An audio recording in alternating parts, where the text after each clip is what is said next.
No, jo crec que no, gràcies. Pot dir la veu està fent, però veu que aquí. Pica, mira.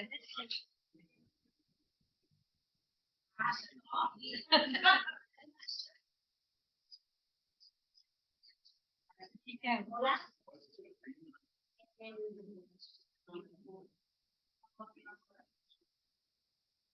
Hola, bona nit. Pica. Un sol.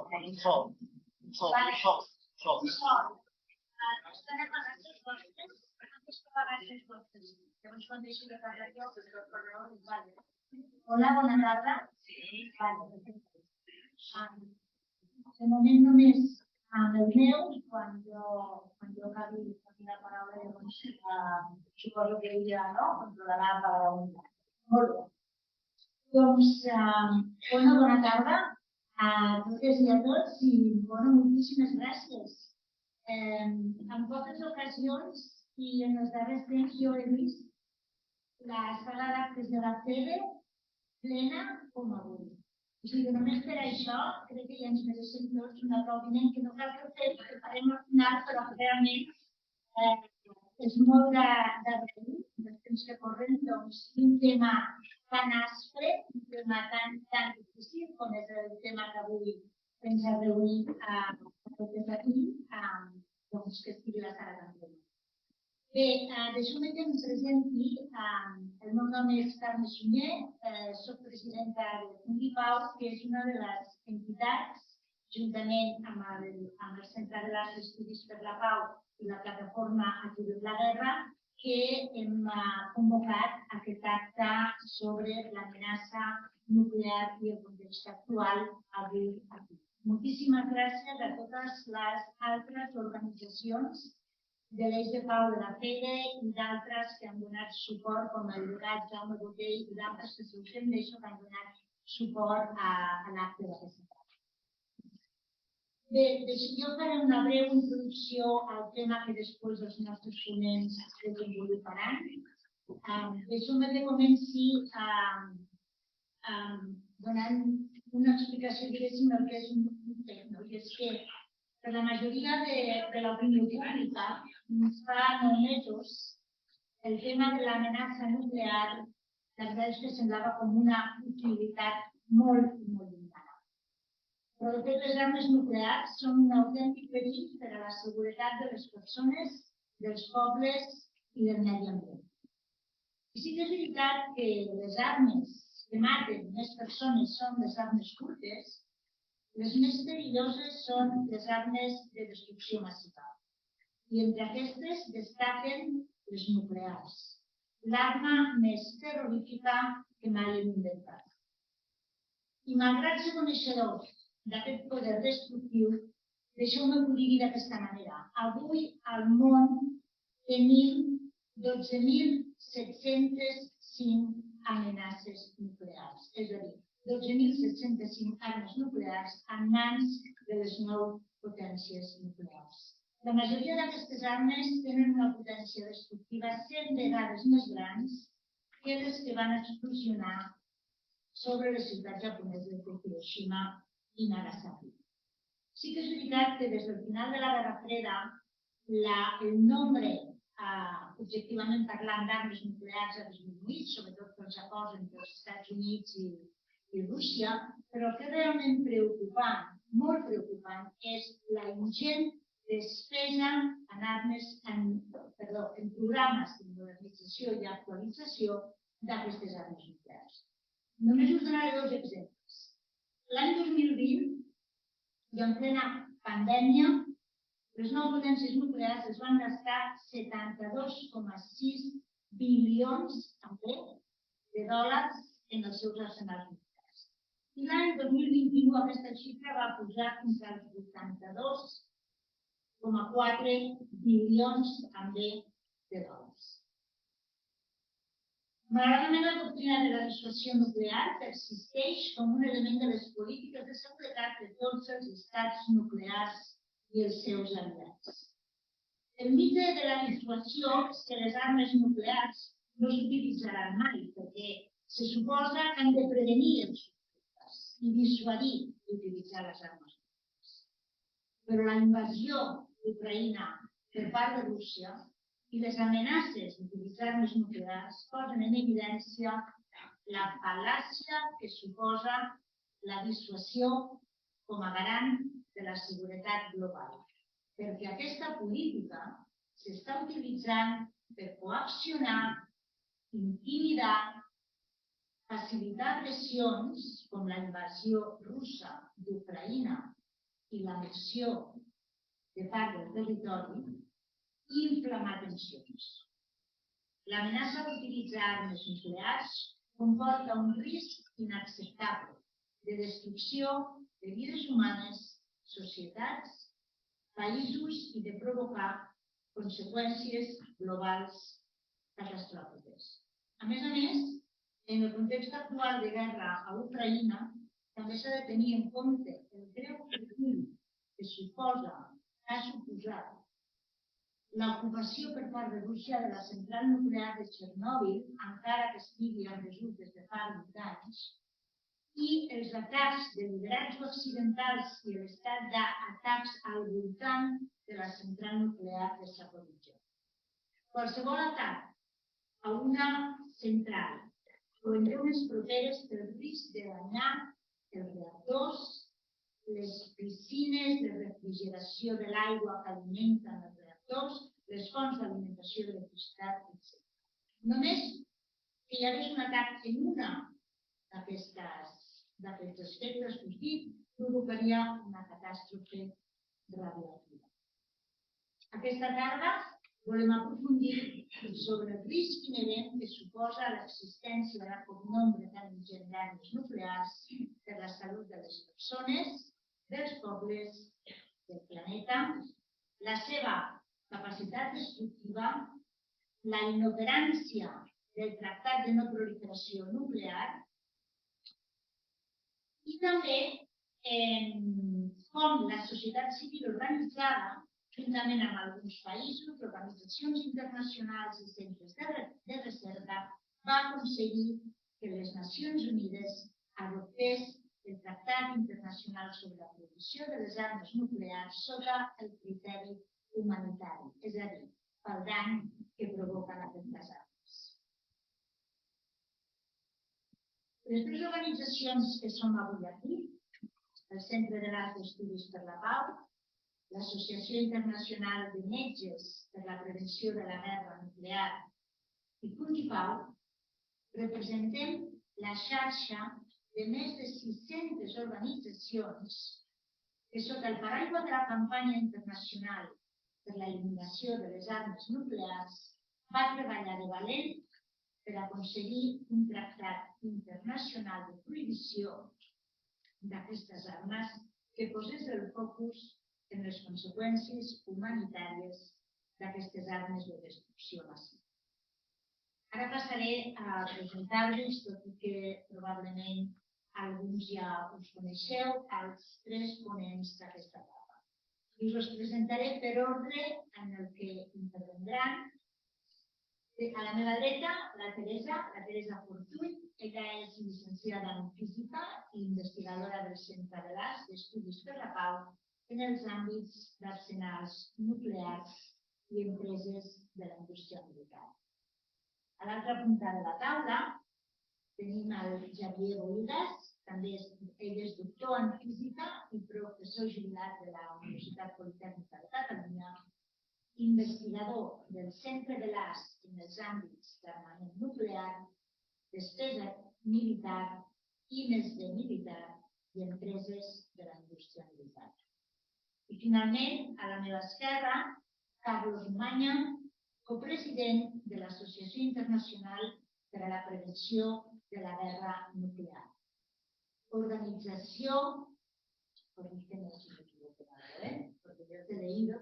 organització que va rebre el Premi Nobel de la Pau l'any 1985. A més, aquesta organització va llançar la campanya de la qual us feia esment abans, la campanya internacional ICAN, l'any 2007, i és membre del comitè executiu de la campanya.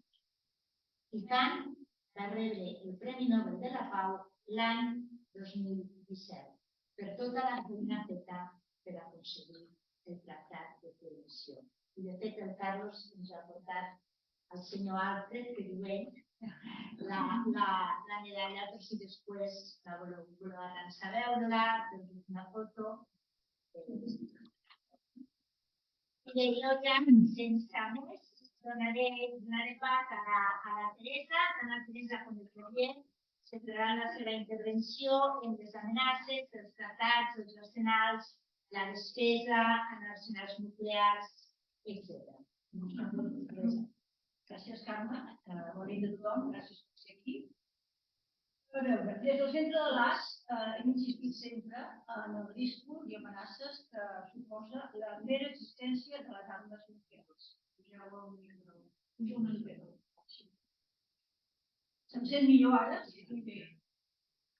Però els darrers 5 anys, una sèrie de circumstàncies afegides han agreujat aquest risc, aquestes amenaces. Ens referim a la política nuclear nord-americana, la retirada unilateral, també nord-americana, de certs tractats nuclears, a la modernització, als programes de modernització en curs de les armes nuclears per part dels estats possessors i, molt més recentment, a les amenaces de Putin de posar armes nuclears en el context de guerra d'Ucraïna. Comencem per la política nuclear nord-americana. El 2 de febrer de 2018, l'administració Trump va publicar el que diuen la revisió de la posició nuclear. En definitiva, la seva política, la seva doctrina. Això va ser el 2 de febrer de 2018. Aquesta política segueix vigent perquè l'administració Biden ni l'ha substituïda per una altra, una nova, ni l'ha derogada, per tant, és vigent, recordem-ho. Aquest PNPR amplia els escenaris d'ús possibles en què els Estats Units es considerien l'ús d'armes nuclears. Adopta una certa ambigüitat al descriure o definir sota quines situacions els EUA podrien usar armes nuclears. Afirma la NPR de Trump que, ateses això, deia el 2018, 2018, que havia de 5 anys. Ateses les amenaces actuals, que referia a les del 2018, no a les d'ara, no està justificada la política de no primer ús, vol dir que ho volien, en tot cas, acceptar. Bé, també diuen que els Estats Units considerarien l'ús d'armes nuclears en circumstàncies, diguem, extremes d'atacs estratègics significatius no nuclears, com ara atacs a la població civil o infraestructures dels EUA o els seus aliats ISO. Un incís. El que va passar fa unes poques setmanes al pont de Crimea podria haver estat per l'Estat Units causa possible d'ús d'armes nuclears. No cal dir que tot aquest que hem dit fins ara va suscitar les protestes de la Xina i de Rússia. Rússia va assenyalar el caràcter de confrontació d'aquest punt de la NPR i també criticar la imprecisió de les circumstàncies de les quals els EUA emprenen o podrien emprar armes nuclears. Un altre aspecte de la NPR de Trump. El Tractat de No Proliferació Nuclear, que en diem el TNP, que hem parlat de ficar-se aquest prohibeix l'ús d'armes nuclears contra estats no nuclears que hagin signat el TNP. Però la NPR de Trump avisa que ja no garanteix aquest compromís. També aquesta NPR anuncia que els EUA no ratificaran el tractat de prohibició total de proves nuclears, de proves de testos nuclears. Un altre aspecte. La NPR de Trump manté el programa de l'organització de l'arsenal nuclear de l'administració Obama i afegeix bombes o armes de més baixa potència i, per tant, més susceptibles de ser usades. Argumenten que el que pretenen és ampliar el ventall d'armes per poder-les usar en aquests atacs estratègics no nuclears.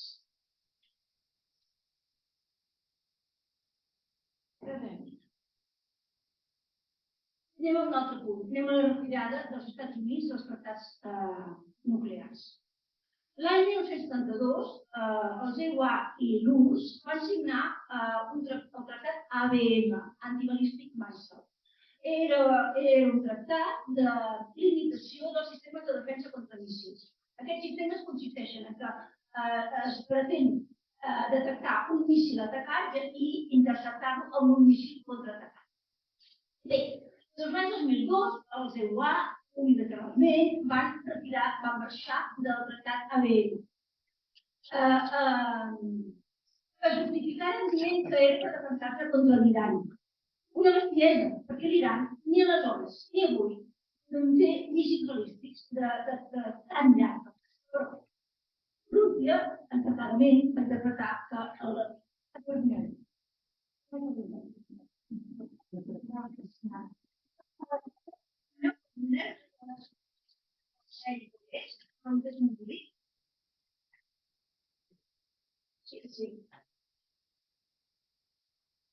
Sí, us he dit que, perdoneu-me, us he dit que el 2002 l'administració Bush es retirava del tractat ABM i això ho feia perquè preparava el camí per instal·lar nous escuts antimíssils. De fet, la mateixa administració Bush, que va ser la que va fer la retirada de l'ABM, l'any 2007 ja tenia dissenyat un escut antimíssil a Europa ubicat a Polònia i a Txèquia. Aquest escut antimíssil no es va arribar a fer perquè el Parlament txec el va rebutjar. Però de seguida, el 2009, l'administració Obama va reprendre el tema, va dissenyar un nou escut antimíssil a Europa, en aquest cas ubicat a Polònia, Romania, l'Estat espanyol i Turquia, i va ser llavors que es va justificar, perdoneu, que estic un lapsus, i es va justificar dient que es defensava de l'Iran. Bé, Rússia, esclar, ja va entendre que definitiva anava contra l'ús, escut antimíssils europeu, nord-americà ubicat a Europa, i es queixà, i amb raó, perquè considerava que afeblia la seva capacitat ofensiva i que, per tant, trencava l'equilibri de forces entre les dues potències nuclears. Bé, un altre tractat. L'any 1977, l'URSS instal·là míssils d'abast mitjà a la pròpia URSS, a la República Democràtica Alemanya i a Txecoslovàquia. Clar, naturalment, la resposta dels Estats Units va ser instal·lar el mateix 1979, al cap de 2 anys, instal·lar míssils, també de Chavas, al territori europeu. Europa esdevenia així un escenari de possible guerra nuclear. A veure, aquesta situació va generar a Europa una gran protesta per part de la societat civil, hi hagué fortes mobilitzacions, particularment a Alemanya, i, afortunadament, l'any 1987, l'URSS i els Estats Units signaren el tractat INF, que és un tractat d'eliminació dels míssils de curt i de mitjà abast entre 500 quilòmetres i 5.500 quilòmetres. Les dues potències nuclears eliminaren els seus míssils d'aquest tipus que tenien en territori europeu. Això va suposar, evidentment, una rebaixa important de la tensió de la Guerra Freda i una garantia de seguretat per a Europa. Després de signat l'INF. El mal va ser, o diguem, que de fa uns anys cap aquí, totes dues potències s'acusaven mútuament de violar el tractat INF. Els Estats Units deien que Rússia estava desenvolupant un míssil de mitjà abast, un míssil de creuer de mitjà abast. Rússia ho negava, Rússia deia que els Estats Units desplegaven un component dels antimíssils a Europa que podia llançar míssils ofensius. Bé, hi ha analistes que opinen que si veritablement Rússia estava desenvolupant un míssil de creuer de mitjà abast, la causa primera l'havien de buscar a la instal·lació de l'escut antimíssils nord-americà a Europa. De fet, és que Rússia ja tenia altres motius anteriors de recent, de malfiança i de greuge contra la política nord-americana nuclear. Sigui com sigui, l'any 2019 els EUA es retiren també unilateralment del tractat INF. Aleshores, Europa torna a esdevenir de nou, ara, en aquest moment, esdevé de nou un escenari o un teatre possible de conflicte nuclear. L'impulsor d'aquesta retirada de l'INF va ser John Bolton. En aquell moment era assessor de seguretat nacional de Donald Trump.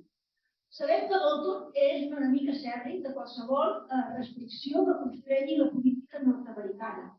Bolton vull protejar l'acord de 1954 entre el EUA i Corea del Nord. Fou l'inductor de la retirada unilateral de l'ABM. Fou també l'inductor de la retirada unilateral dels Estats Units, esclar, de l'acord nuclear amb l'Iran. I alguns mitjans de comunicació van avisar que Bolton tenia la intenció de bloquejar la pròrroga del tractat New START. El New START és un tractat de limitació d'armes nuclears que el van signar Rússia i els Estats Units el 2010 i que caducava el 2021. Sortosament, l'administració Biden sí que va acordar de prorrogar el New START i ara aquest New START és l'únic tractat nuclear vigent entre les dues potències.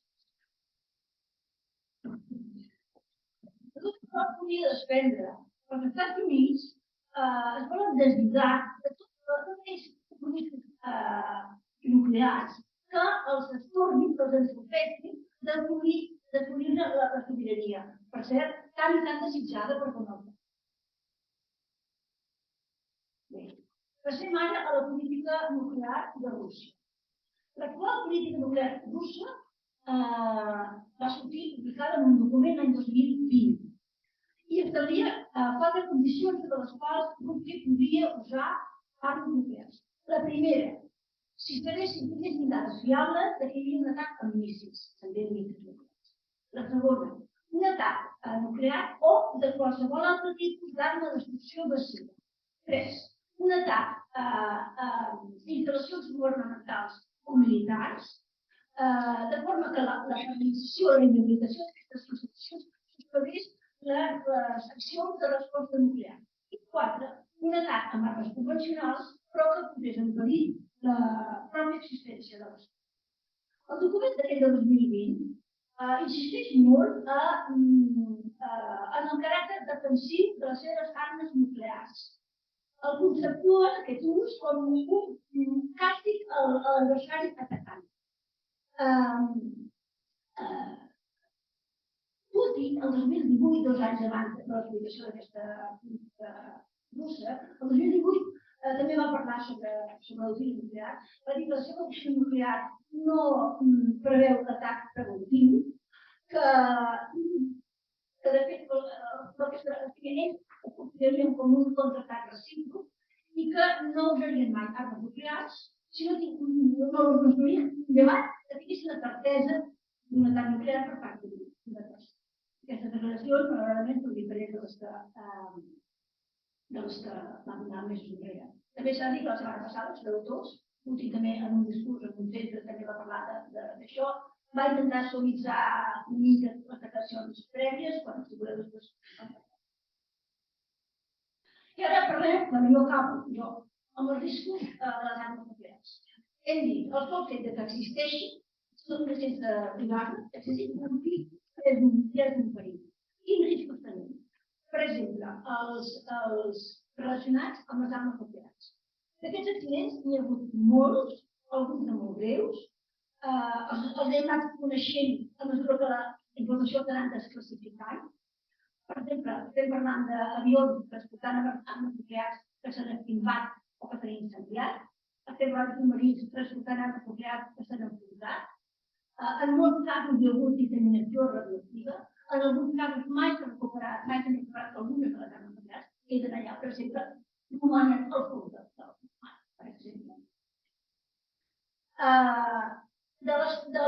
partir de la condició especificada, se sap que podem dir que entre l'any 1950 i 2009 hi ha hagut una mitjana d'un accident greu, relacionat amb això, cada 100 mesos. Un altre aspecte, un altre risc, és el relacionat amb la custòdia de les armes nuclears. El Pentàgon reconegué que va haver de retirar de forma definitiva de les seves tasques nuclears desenes de milers de militars per abús de drogues i d'alcohol. Això només en el període 1975-90, estem parlant de 15 anys, estem parlant de desenes de milers de militars. Això lliga, casa bé, amb una auditoria que va fer la Secretaria d'Energia del CEUA, el 2014, que dècades de supervisió pública i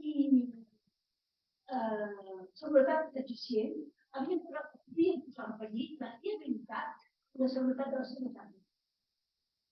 Encara és més inquietant aquells errors tècnics o aquelles interpretacions humanes errònies que han donat pas a falses alarmes d'atac nuclear. A veure,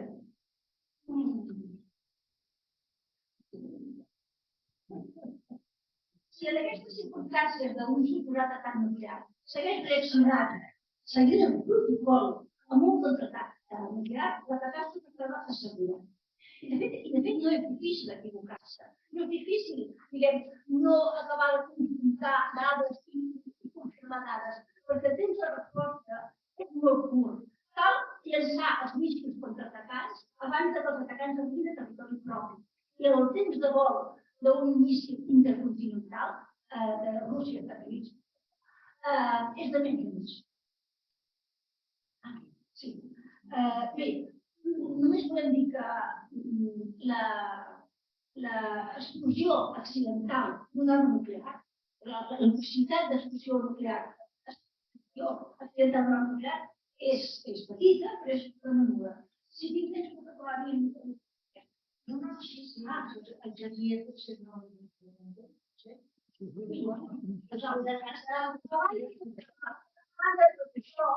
Són coses que estem a les casos construïts.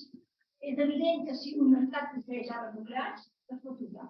I sabem, ara sabem per estudis científics climàtics que s'han fet, què passa o què passaria en el cas de l'explosió d'una arma o més armes sobre una ciutat. Igual que una arma d'explotés sobre una ciutat, el desastre humanitari que ocasionaria això, Carles, per anar bastament, seria de tal magnitud que cap estat ni cap organització internacional hi podia fer front. Si es explotessin diverses bombes sobre una zona poblada i urbana ja en un conflicte, diguem, bèl·lic nuclear, aleshores, a banda de les víctimes immediates i de les destrosses materials, generaria un canvi climàtic a nivell planetari. I això perquè el fum i el sutge generats per diverses explosions reduirien la radiació solar de la superfície terrestre, per tant, reduiria la evolució, reduiria la porositat, reduiria baixaria la temperatura de la superfície terrestre i disminuiria la producció agrícola mundial. Això podria portar a situació de crisi alimentària a més de 2.000 milions de persones. I una dada. Un flot submarí dels que hi ha volant pels mars carregat amb armes nuclears té la capacitat per generar una situació com la de ara passo a paraules, perdoneu de l'any de l'any.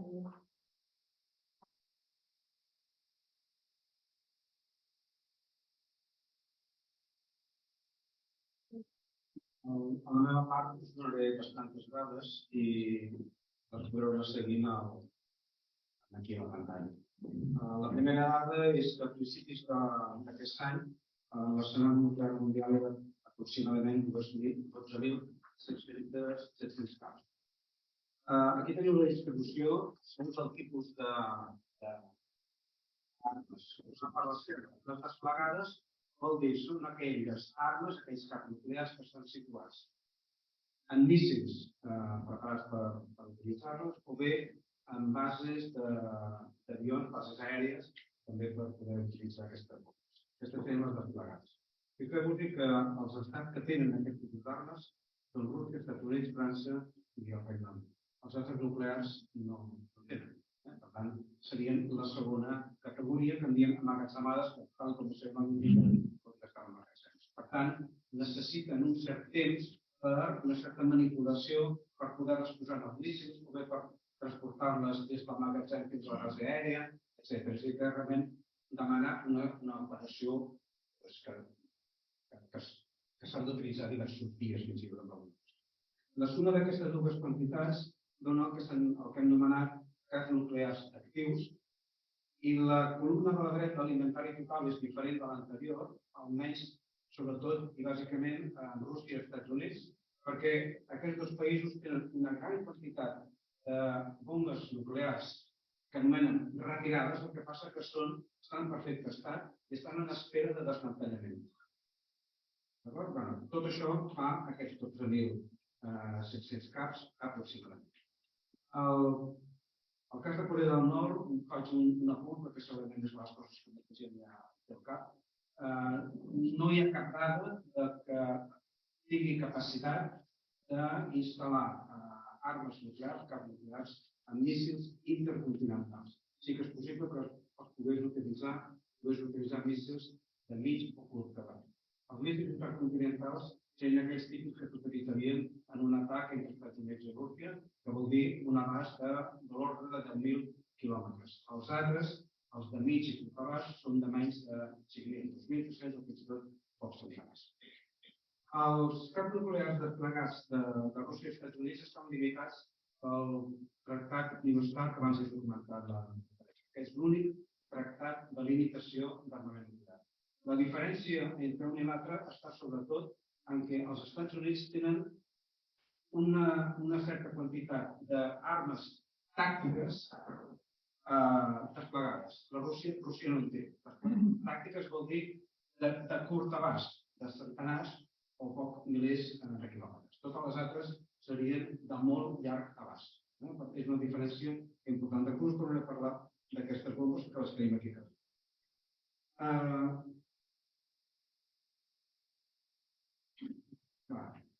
Si la quantitat d'armes ja és una cosa fabulosa, el que ara és preocupant i esferidor, abans he comentat la Carme, que cada una d'aquestes armes té una potència molt superior a les bombes que es van tirar sobre Hiroshima i Nagasaki. Si féssim el còmput de l'arsenal mundial amb la potència cada una de les bombes, diria que ja actualment tenim una potència aproximada de 100.000 Hiroshimes.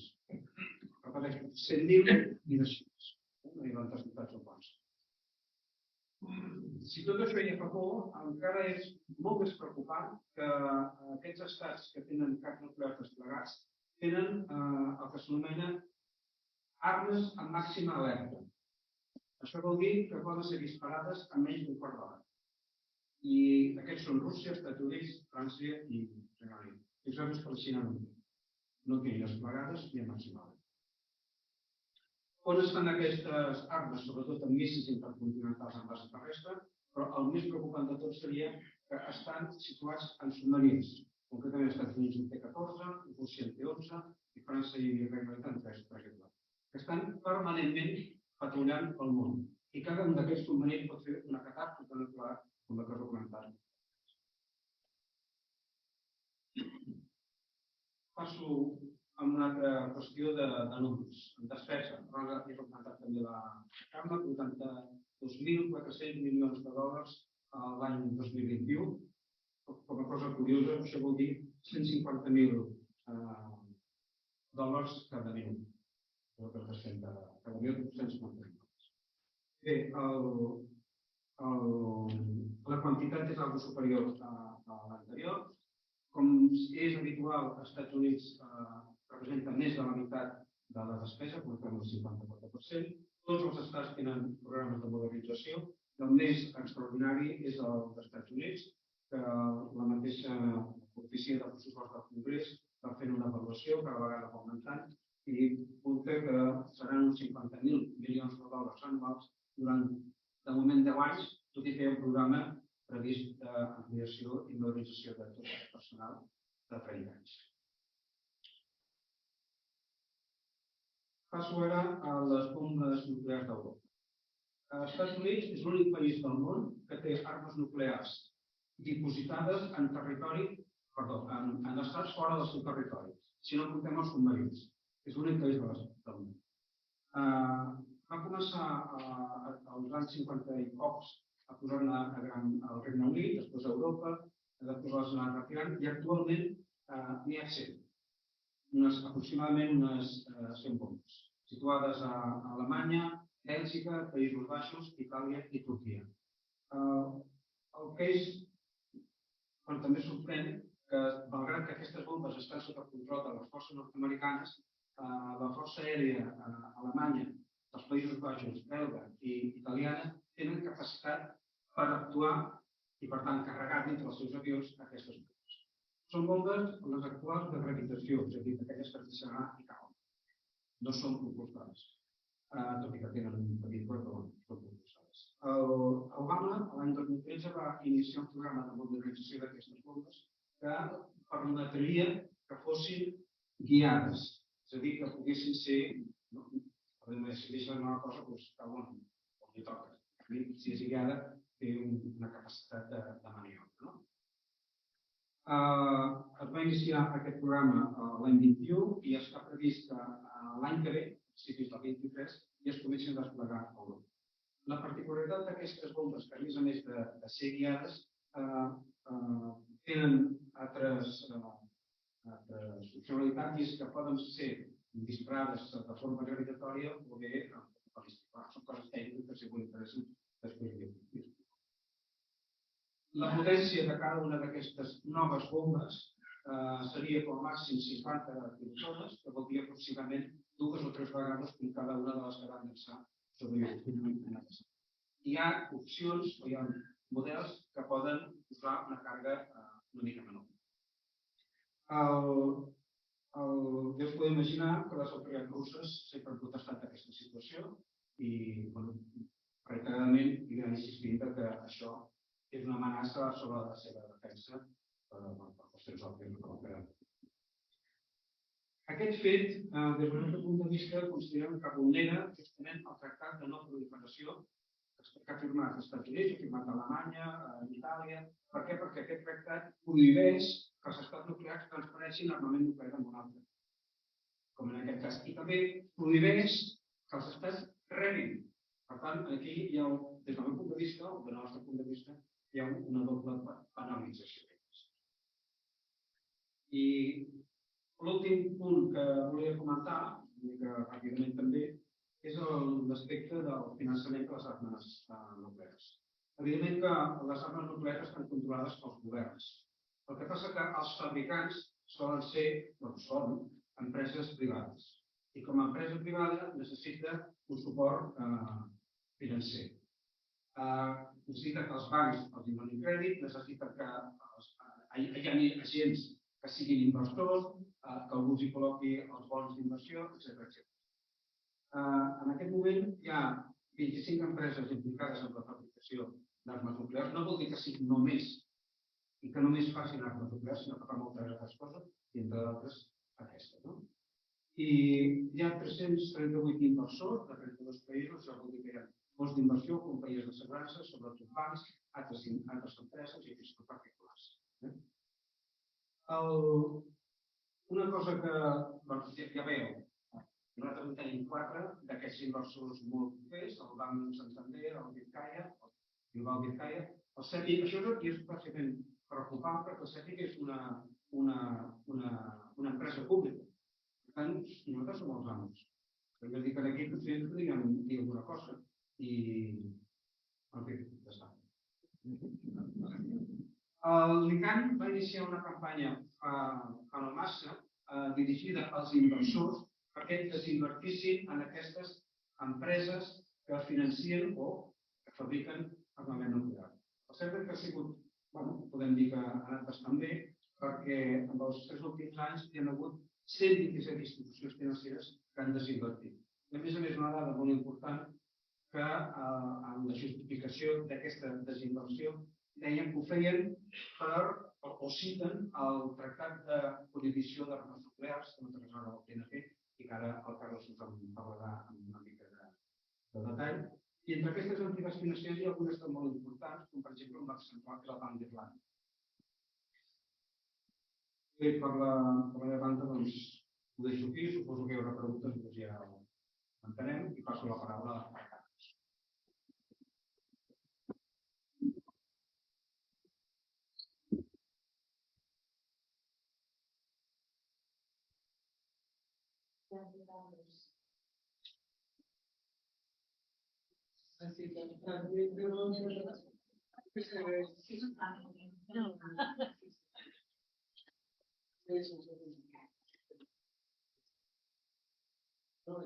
Moltes gràcies per la invitació. Voy a hablar en español, en castellano. Todavía no manejo el catalán, pero bueno, cada vez un poquito más.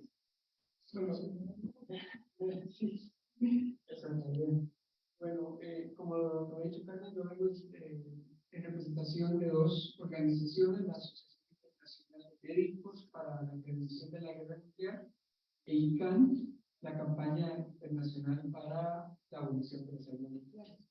La que sí, vamos a pasar.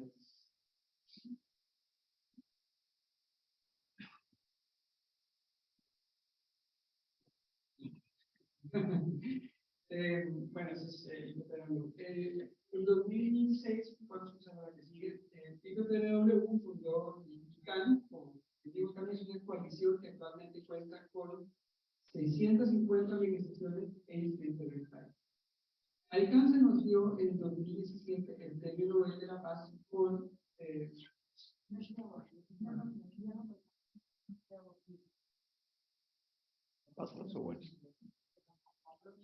porque sí que la muestra aquí, pero no coincide con la posibilidad.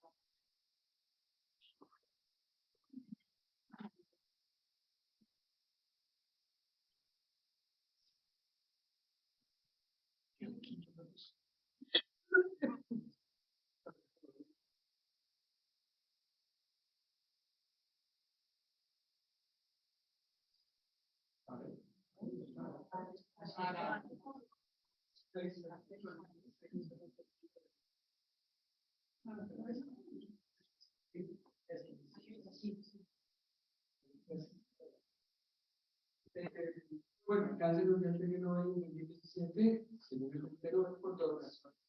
Por concienciar al mundo sobre las consecuencias humanitarias de las armas nucleares y por nuestros esfuerzos revolucionarios en conseguir una prohibición de dichas armas a través del mercado. Este tratado es el TEPAM, el Tratado sobre la Prohibición de las Armas Nucleares. Este tratado es el producto de lo que se denomina desarme humanitario, un proceso que inició en Oslo en 2013 con un ciclo de conferencias intergubernamentales sobre el impacto humanitario de estas armas. En estas conferencias, los representantes de las naciones escucharon los testimonios de los sobrevivientes e interactuaron con los expertos de la academia. Y a partir de ahí, con la conciencia del terrible sufrimiento que estas armas implican y de que el status quo era inaceptable, decidieron unir. Y de ahí surgió el TEPAM. Y es así como el TEPAM es un claro ejemplo de la toma de decisiones basada en la evidencia. Poner a la ciencia y la evidencia al servicio de las personas y las personas en el centro del debate ético. Ahora, hablemos de cuál es esta ciencia, la siguiente. En general, las consecuencias de una detonación nuclear se derivan de la explosión, del calor y de la radiación ionizante, que tienen efectos inmediatos al corto y largo plazo en los entornos locales, regionales y globales. La mitad de la energía de una detonación nuclear se libera en una onda expansiva, que viaja a velocidades supersónicas y que junto con las sobrepresiones y los vientos huracanados que causan, destruyen la mayor parte de los edificios y la infraestructura, convirtiéndolos en escombros. En cuanto al calor, se produce un sol en miniatura, una bola de fuego de millones de grados centígrados en su centro, que genera una onda de calor que viaja a la velocidad de la luz y que quema todo a su paso, causando ceguera por el destello o por quemaduras en la retina, incluso a varios kilómetros de distancia de la estación. Produce además grandes áreas de incendios fluorescentes que, o bien por incineración o por el agotamiento de oxígeno, eliminan todas las formas de vida que hay en el. Luego está la radiación. La radiación ionizante puede ser parte de la detonación misma o ser propagada regionalmente, viento abajo, como parte de la ley radiactiva. La enfermedad aguda por radiación causa la descomposición de los sistemas y los órganos vitales, principalmente los sistemas hematológicos, de la sangre, nervioso y digestivo. Depende de la dosis de la radiación y puede causar la muerte en cuestión de horas, días o semanas, y quienes se recuperen podrán seguir enfermos durante meses o incluso años. A largo plazo, la radiación ionizante puede causar inflamación crónica, varios tipos de cánceres y otras enfermedades, aún varios años después de la exposición.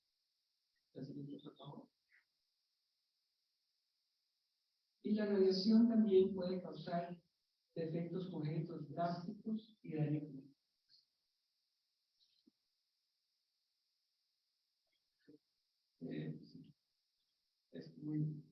Además de esto, los sobrevivientes de ataques nucleares habrán visto sus hogares y su patrimonio cultural y natural e histórico convertidos en un desierto nuclear y sufrirán una vida entera de estigma y prejuicios. Los Hibakusha, como se conocen en Japón, sufren, todavía hoy en día, discriminación para encontrar trabajo, ya que son más propensos a enfermarse, o pareja, debido al riesgo más alto de daño clínico. La siguiente. Es imposible contar con una respuesta significativa, ya sea médica o de socorro a desastres, tras la detonación de las armas nucleares, porque la infraestructura física y social necesaria para la recuperación se habrá destruido. Además, las instalaciones médicas serán destruidas o deshabilitadas y faltarán los suministros esenciales y, bueno, los trabajadores de la salud también habrán muerto o están gravemente heridos. Además, está la radiación y los niveles peligrosos de la radiación evitarían que los servicios de emergencia puedan ingresar a las áreas afectadas. ¿Esto qué significa? Significa que los heridos, de todo lo que acabamos de hablar, padecerían su agonía solos, sin contar con la ayuda más básica. Existe además el pulso electromagnético, que podría abarcar un área mucho mayor que la detonación, dependiendo de la altura donde haya ocurrido la detonación, e interrumpiría la red de suministro eléctrico y los equipos y sistemas electrónicos, tan necesarios hoy en día en la asistencia médica y además en la comunicación, el transporte.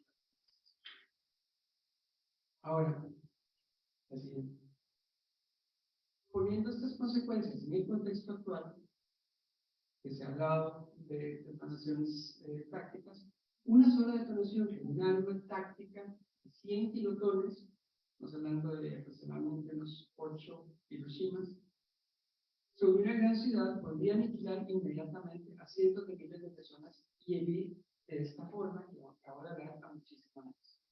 Ahora bien, si estalla una guerra nuclear a gran escala, no estamos hablando de una o dos detonaciones, sino que se utilizarían muchas armas de gran potencia en varias ciudades, causando decenas de millones de muertes de forma instantánea y cientos de millones de heridos.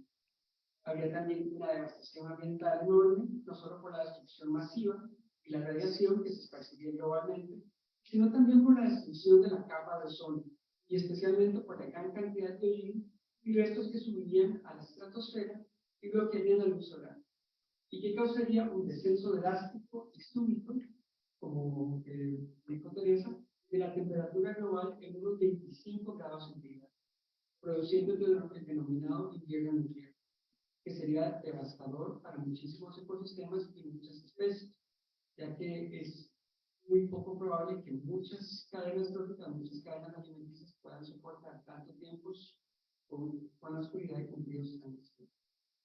Entonces, es decir, cuando hablamos de una guerra nuclear a gran escala, estamos hablando del fin de nuestra civilización, posiblemente incluso de nuestra especie. Hoy, la guerra de Ucrania nos ha colocado ante el riesgo más alto de la historia, incluso más alto que la crisis de 2005. Aquí confluyen tres factores: la retórica incendiaria de los líderes de los estados nucleares, los efectos de la crisis climática sobre la estabilidad geopolítica y, también repitiendo lo que dijo Teresa, la posibilidad de cada vez más alta de detonaciones accidentales.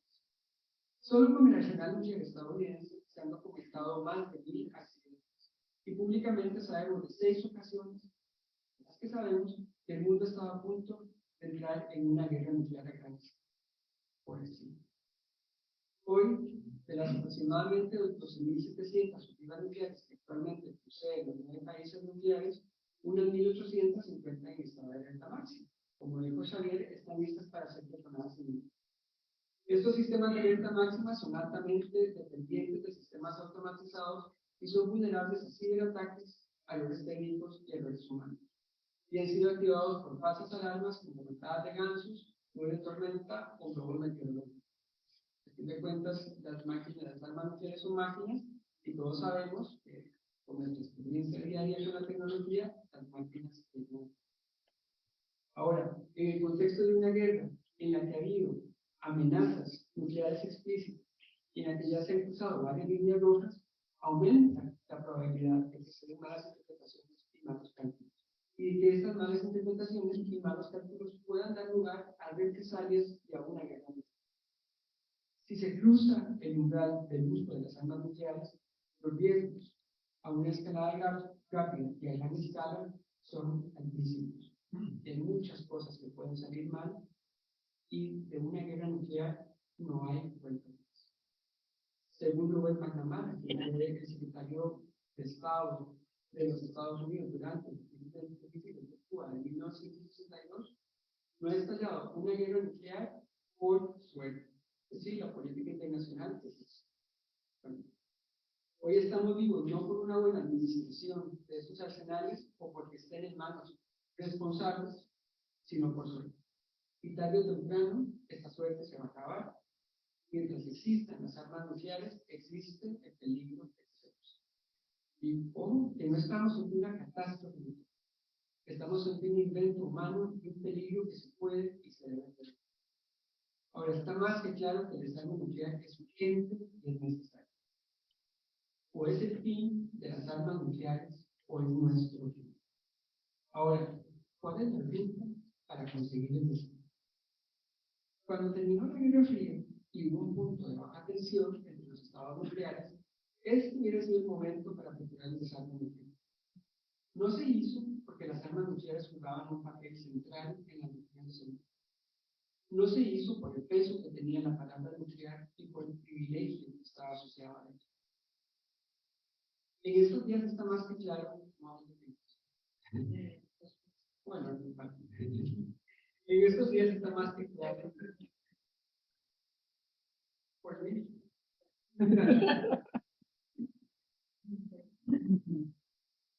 Bueno, como les decía, en estos días está más que claro que estas armas no traen la paz y la estabilidad.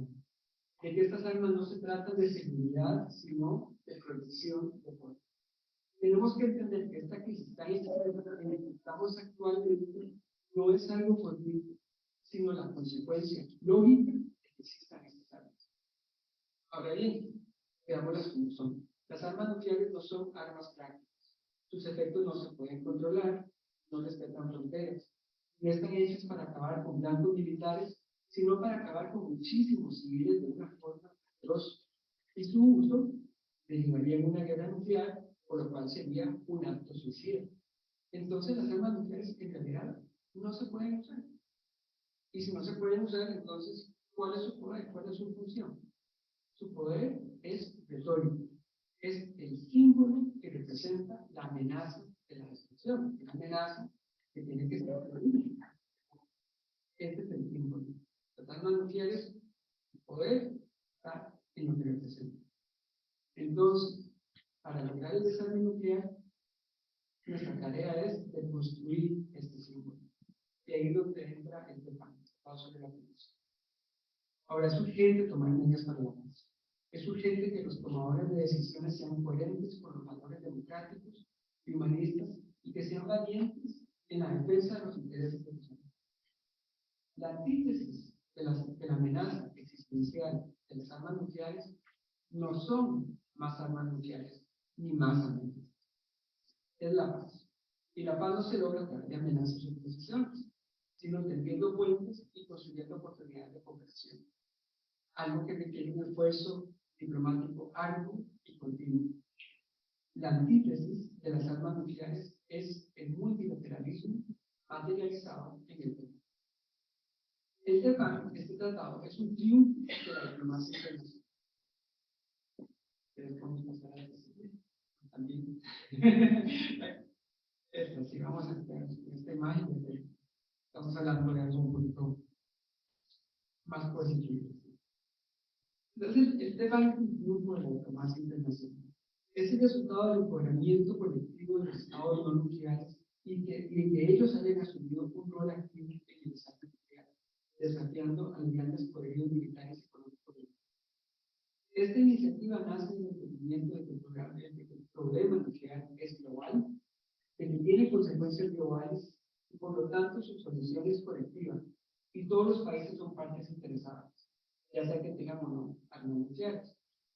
Esta refrescante forma de hacer política, que fue acuñada como la democratización del desarme nuclear, promueve la cooperación internacional y fortalece el régimen multilateral, que también son ingredientes esenciales para enfrentar la otra amenaza existencial, que es la crisis climática.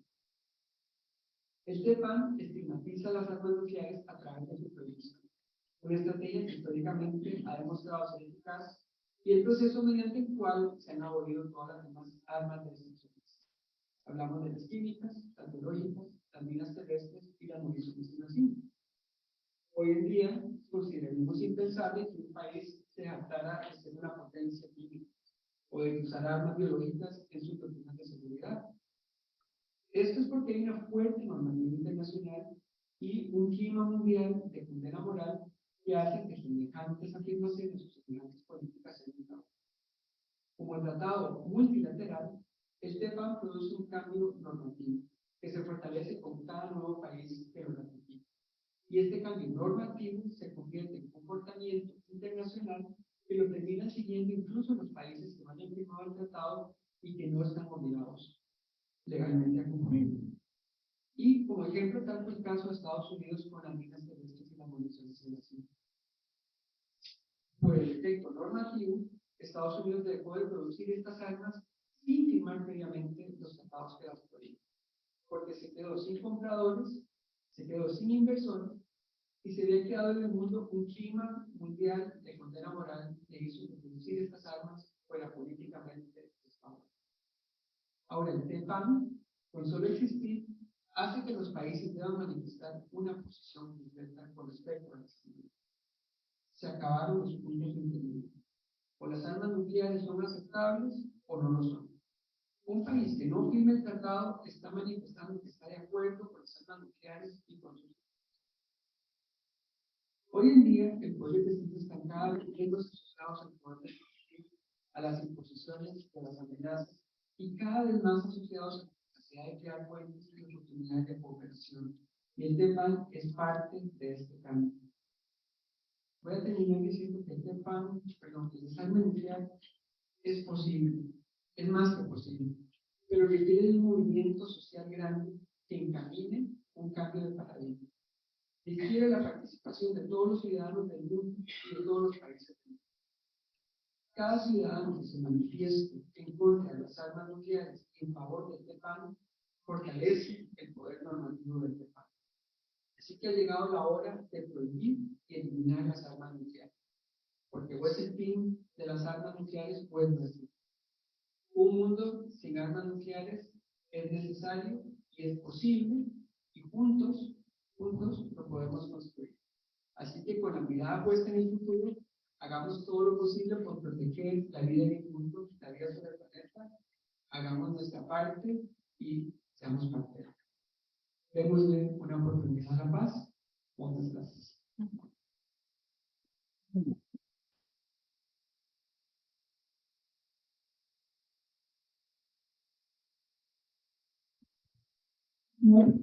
Muchas gracias, Carlos, Teresa y Xavier, per les vostres exposicions. Ara tenim uns 20 minuts per que pugueu fer preguntes sobre tot el que s'ha dit aquí, a qualsevol de nosaltres. Recollirem, depèn de com ho vegi, recollirem de pregunta a pregunta o potser recollir les preguntes i després contestar, o sigui que qui vulgui començar. El micro està per aquí.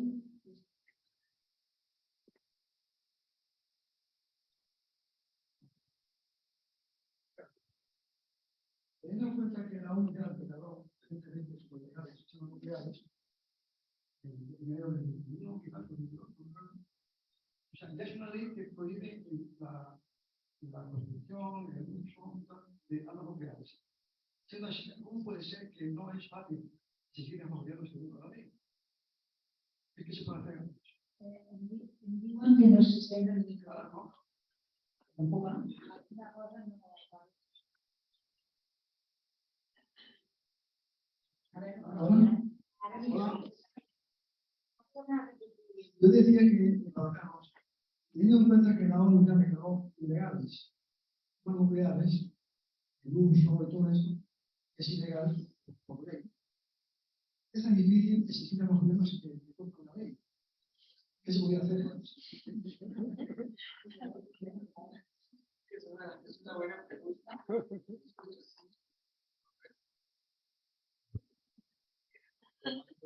Bueno, es una muy buena pregunta, porque estamos ante un tratado, pero el tratado es de normativa internacional, cuando entró en vigor el año pasado, el 22 de enero.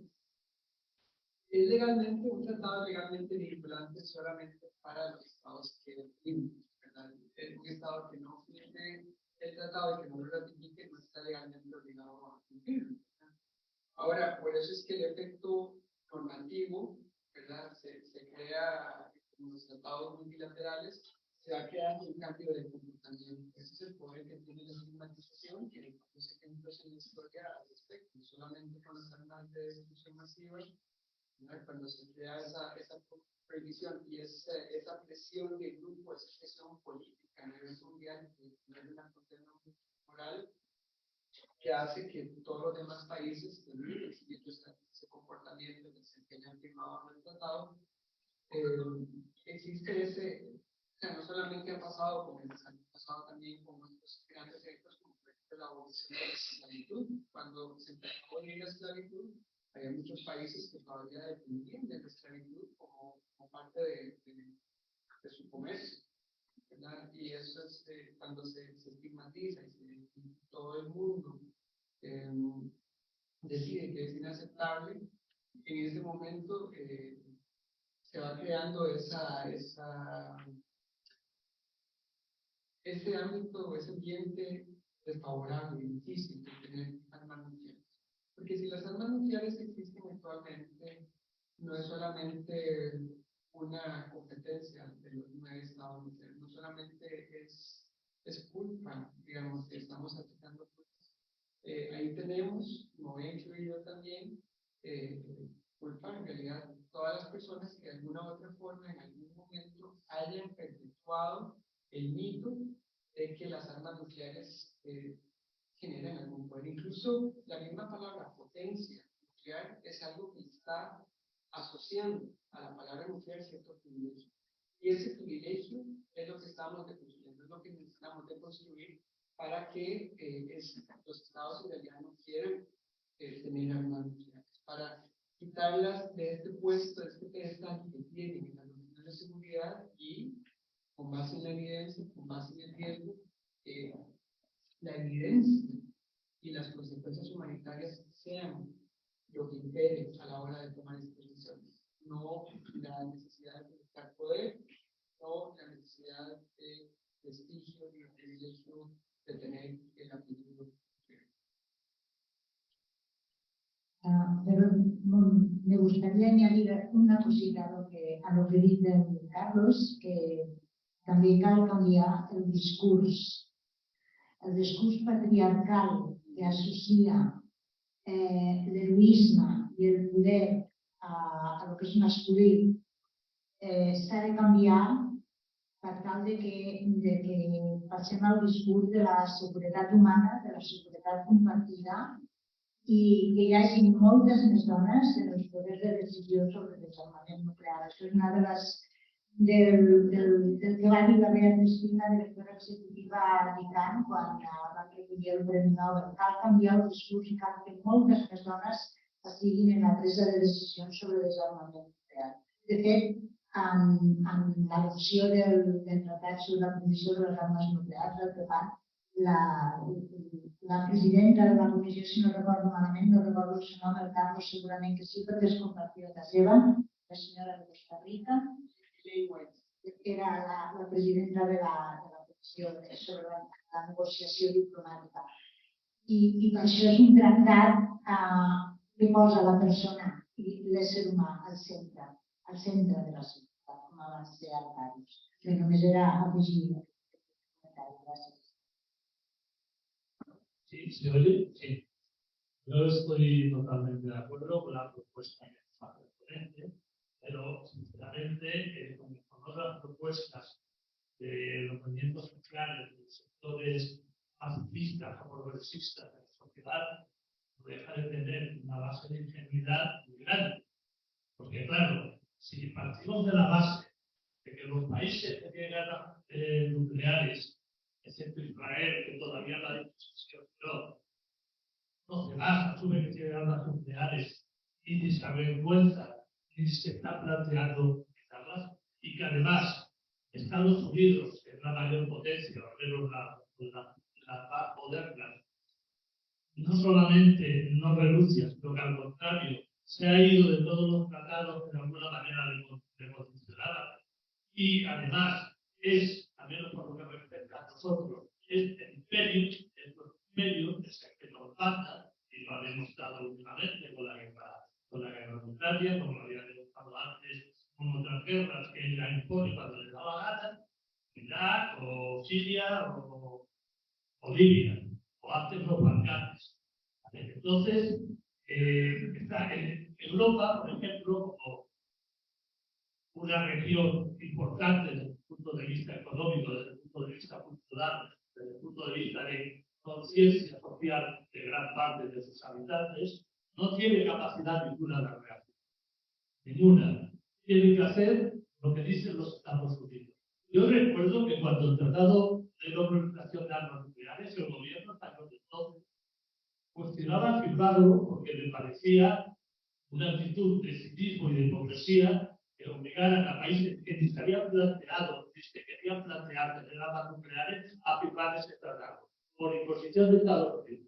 Y la España lo tuvo que firmar, sospecha de que Estados Unidos planteará sanciones económicas. Entonces, mi pregunta es, ¿no crees que antes de avanzar, de poder avanzar en las líneas fronteras, hay que conseguir la independencia política de todos los países frente a cualquier imperialismo, sea de América, sea de China, o sea de Rusia, que en todo caso son los imperios de los potentes, por lo que hasta su amplitud territorial? Es per... Carlos, que es el que plantea la propuesta. Bueno, gracias por la pregunta, porque sí toca el tema, digamos, de lo que pueda ser realista y lo que se pueda en realidad conseguir. Sí, debo decir, cuando yo estoy en esta campaña en el 2012, debe decir, y cuando llegamos a la ONU, 2013-2014, el tratado sobre la prohibición todavía era una propuesta que muchos la ven como muy poco real, muy optimista.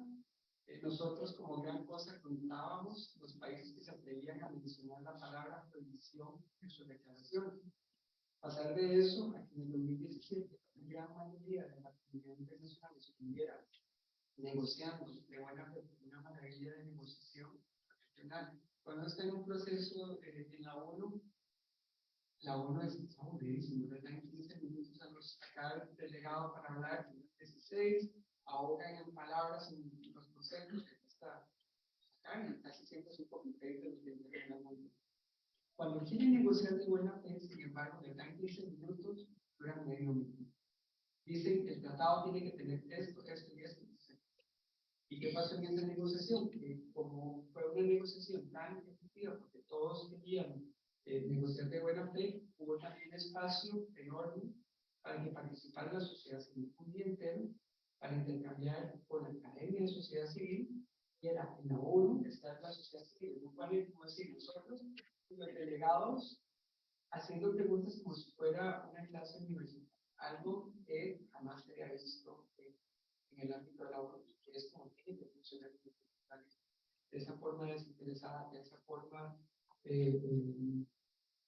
buscando objetivos en comunes y buscando la contribución. Eso es algo que estamos construyendo ahora con el tratado. Es decir, si vemos las tres etapas de la verdad de Schopenhauer, estamos hablando de la burla, luego el rechazo previo y luego la aceptación, ya superamos.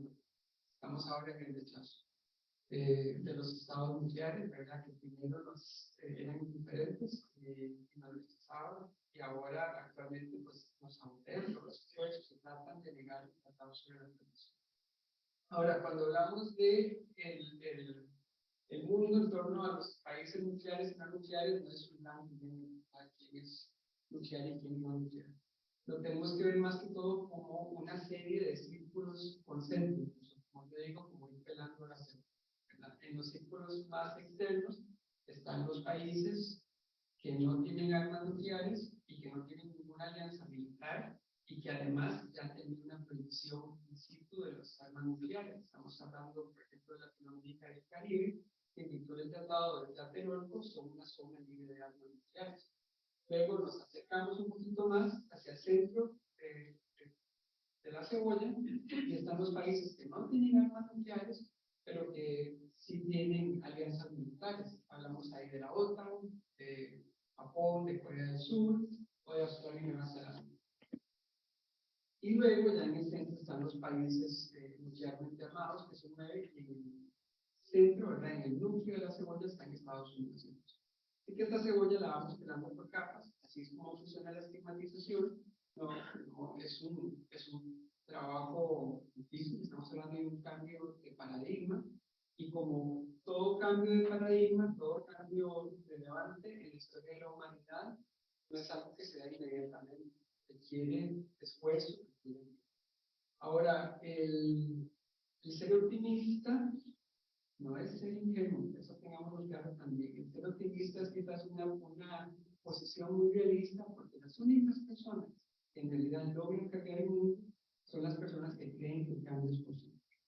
El optimismo es el motor de la sociedad civil y es en realidad la forma. Si nosotros, el cambio empieza en el momento en que nosotros creemos que el cambio es posible y que nos encontramos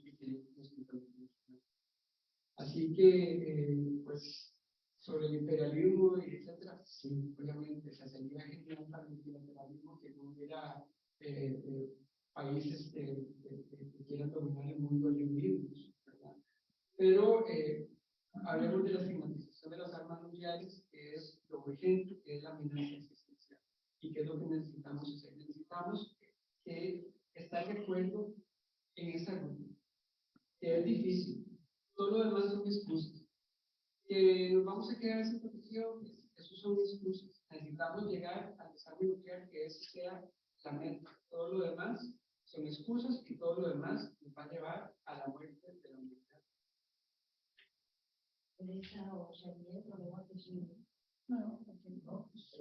Bueno, yo creo que agafem tres mans allargades, la Pilar, aquest senyor que no sé com es diu, i el Martí, i ja està, perquè són uns nens.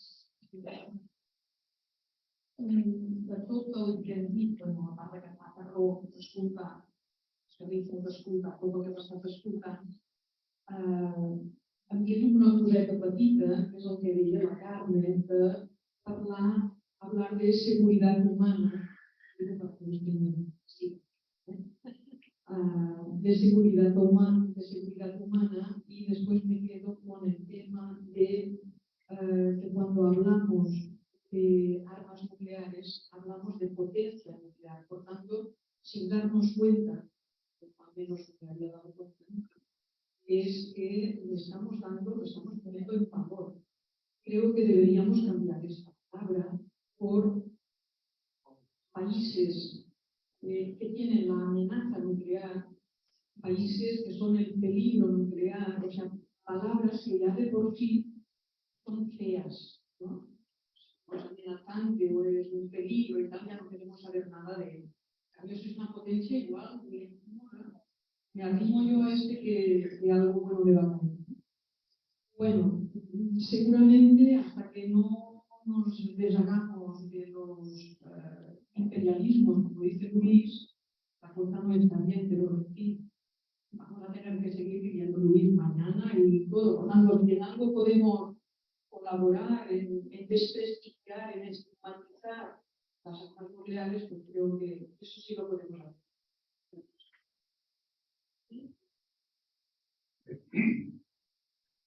Es que voy escuchando todas lo que representa las armas nucleares desde hace tiempo, vamos teniendo conciencia de lo que puede suponer el uso de las armas nucleares, el gran desgaste y el poco control que hay por los tratados que habéis citado son muy sutiles, cada uno se defiende de su territorio y por lo tanto puede hacer uso si es conveniente.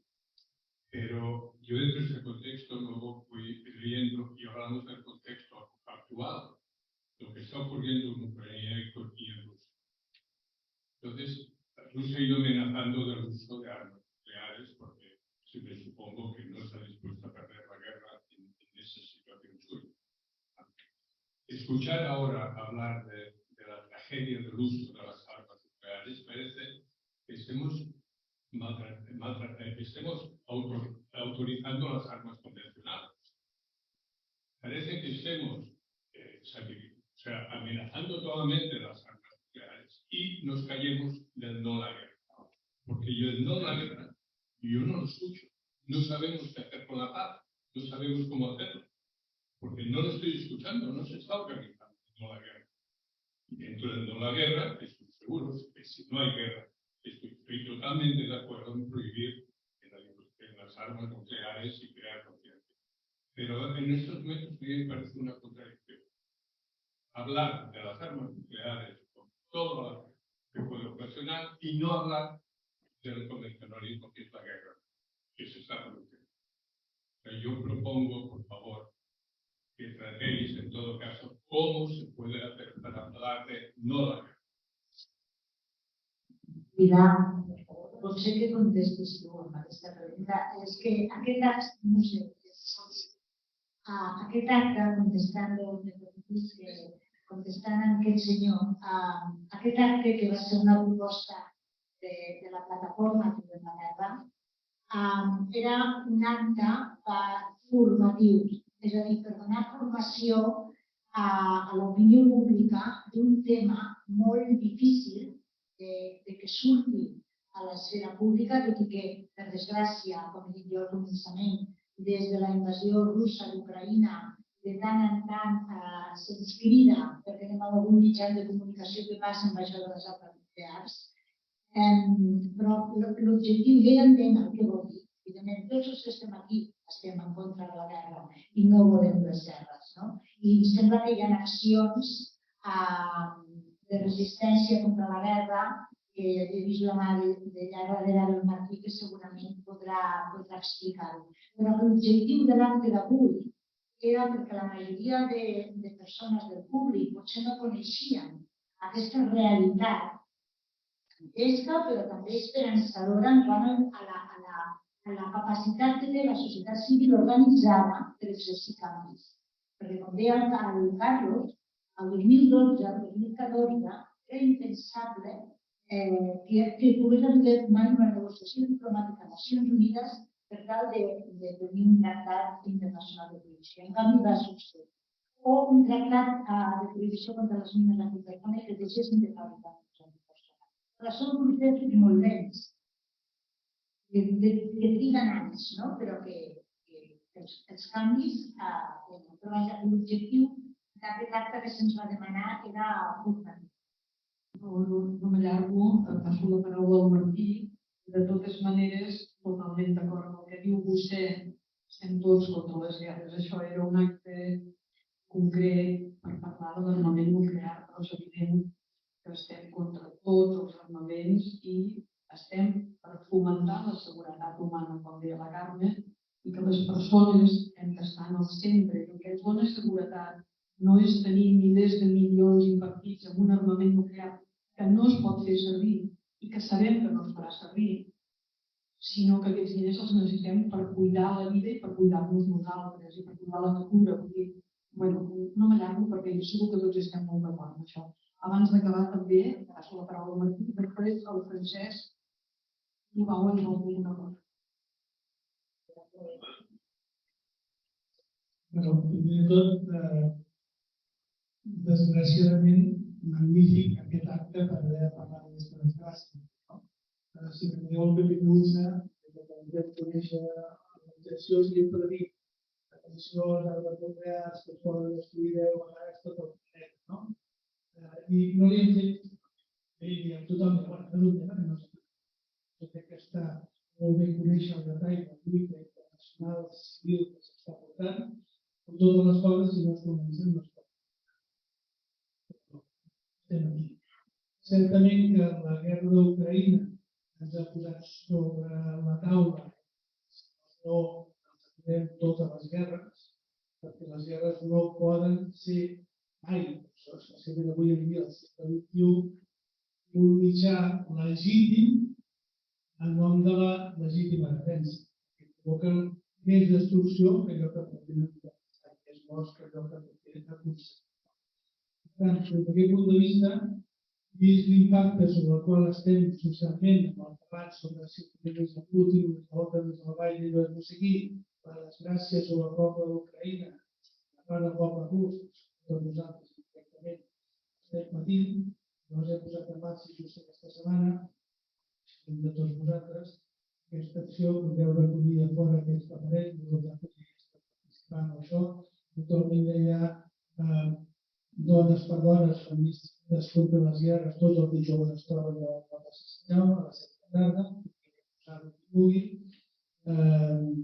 A Tarragona es posa en marxa el dimarts ja al vespre, tots els dimarts davant de la Delegació de Defensa, igual que Barcelona els migdies, les 4 dues, les 4 3, el nombre de que estem participant, i ja s'estan les coordinadores d'ONGs de Girona, de Pol, i després de la Roda de la Pau fa 12 anys que es troben cada dia durant 19 anys, aquí hi ha una dels participants, i ja últimament ja cada setmana, perquè ara s'està tornant a dir. Acabo.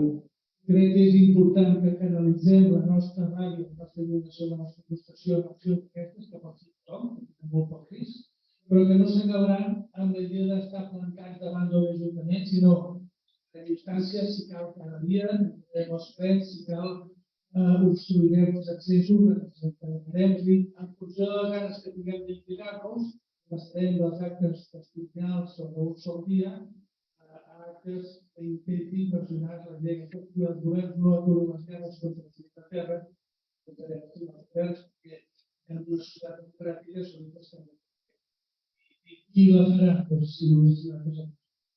A fora teniu a les cadires aquests paperets, no n'hi ha per tothom, i aquest compte que va del mateix, la idea de que si diem no a la guerra i no tenim alternatives de defensa civil, sempre estarem en mans dels militars i dels comerciants. Per tant, una de les funcions d'aquestes trobades és anar creant agrupacions de defensa territorial i hi ha un compte que explica com es fa. Senyor Guillem, jo estan acabant,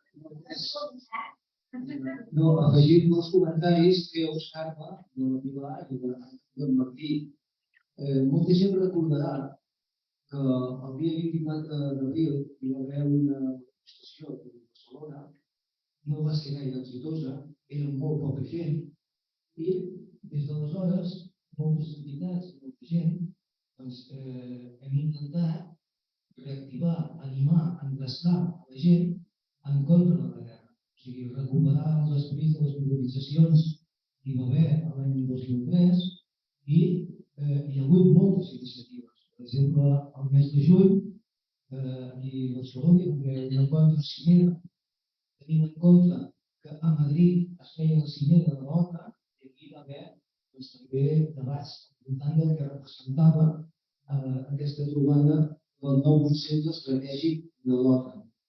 La nostra voluntat de totes les activitats que apareixen a la pantalla és precisament animar a la gent a engrescar i tenir en compte que se'ns acosta pràcticament el mes de febrer. Ja farà un any que va començar la guerra d'Ucraïna, que ha començat. Aleshores, la nostra intenció és continuar fent actes el més unitaris possibles, que arribem a acords amb molts altres grups que s'han discutit avui aquí, i no sé, arribar a fer grans mobilitzacions que no només animin els pobles com ara presentat el partit, sinó que a veure si hi ha possibilitats que s'extinguin, que ens puguem ajuntar amb altres mobilitzacions de l'Estat, europeu, etc., contra la guerra d'Ucraïna i tot el que la voluntat és aquesta. D'acord, gràcies. Bé, jo crec que ja som els 8. Hauríem d'anar a l'acte. Us vull tornar a agrair en nom de totes les organitzacions convocants de l'acte d'aquesta tarda. Moltíssimes gràcies per haver vingut. Espero que marxeu. Ja sé, és un tema que costa, és un tema gruixut, és un tema que no convida gaire a l'optimisme, però quedeu-vos una mica amb les idees aquestes que hem donat de que realment els canvis necessiten l'organització i la societat civil es pot organitzar per exercir aquests canvis. El que no podem esperar és els canvis d'avui per demà, però anar-los fent i mobilitzar-nos, com deia ara al Tubau. Al món, per desgràcia, passen coses horroroses. La comunitat iraniana de Barcelona, que jo no sabia que existia, cada dissabte fa accions de protesta contra el que està passant a l'Iran aquests dies a la plaça Catalunya. Ens demanen suport també. Jo us convido que visiteu la seva pàgina d'Instagram, que són molt actives, i és una comunitat de gent molt jove que cada dissabte passat van fer una cadena humana que arribava des de Canaletes fins pràcticament al Liceu i després vam arribar fins a la plaça Sant Jaume. Aquest dissabte, demà, tornen a convocar, no sé quina acció faran a les 4 de la tarda a la plaça Catalunya, i en aquest sentit no en tinc gaires, això és una acció a nivell europeu de les comunitats iranianes de la diàspora, d'enviar una postal, com es feia abans antigament a Amnistia Internacional amb les accions urgents, al cap de la diplomàcia europea perquè facin alguna cosa i, bueno, o si no que se'n vagi cap a casa seva. Jo he portat algunes, si algú la vol enviar, la agafeu, i si no, doncs no l'agafeu, que no passa res, però me'n van donar unes quantes i aprofitant que vinguem avui aquí una altra llista més afegida. Moltíssimes gràcies a tots i bon dia.